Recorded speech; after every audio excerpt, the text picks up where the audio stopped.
When I started seeing patients in my office and doing couples therapy, I realized that many relationships were going through crises. I saw different techniques to help couples who were struggling, but I asked myself a question. What if the problem starts at the moment of choosing a partner? What if the issue is that we simply don't choose well? That thought led me to design an algorithm for choosing a partner. I always say there are several phases when you meet someone. The first thing that happens is the spark. You see someone and you like them. You find them attractive, charming. You like how they talk, how they move, how they relate to others. Something inside you lights up.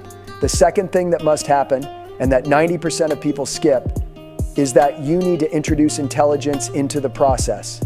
That means that in those moments before you fall in love, which can last seconds, minutes, hours, days, or even months, you must bring your head into it and ask yourself 4 questions. 1. Is this good for me? 2. Do they make me a better person? 3. Do they bring out the best in me? 4. Is this the kind of person I've always known would be right for me? And in that last question, you must have your own criteria. So I recommend that if you're single or looking for a partner, you should have clarity about what you need before you fall in love, when your head can still think clearly. You should be able to say, I want someone with strong values, intelligence, a sense of humor, someone family-oriented, and choose 3 basic criteria to define what truly suits you and what doesn't. Because if you don't, when you meet someone by chance and you're not clear about what you want, your mind can easily become clouded. That cloudiness is actually a blockage of the prefrontal cortex. When someone falls madly in love, the prefrontal cortex, which is right here, shuts down. It's the area responsible for attention, concentration, problem solving, and impulse control. It's the one that helps us filter what's good for us from what's not. But during infatuation, it simply turns off. No prefrontal cortex means you overlook things like, he's married, she has 3 kids, he lives in another country, she's 20 years older or younger, he's my boss, she's my intern.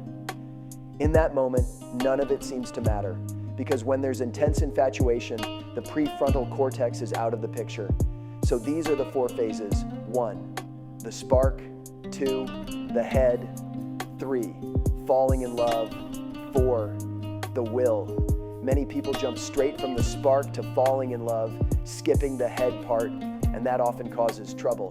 Falling in love is crucial because you might meet someone who fits your ideal profile, who has all the traits you wanted, but the spark of deep love never appears. I recommend committing to someone only when you're truly in love, when you've felt something strong for that person. Otherwise, if you're with someone who fits, but you're not in love, and one day you meet someone who does awaken that deep feeling, there's a high chance you'll leave the one you're with. Finally, the 4th phase is willpower. This means introducing both intelligence and will into the emotional world. It's saying, I choose to love you every day of my life, even when things get hard. I don't love you only when everything's perfect or when my feelings are wonderful. I also work on the relationship on the days I don't feel like it, because feelings fluctuate.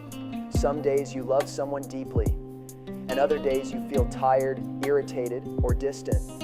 You don't stay with someone just because of feelings.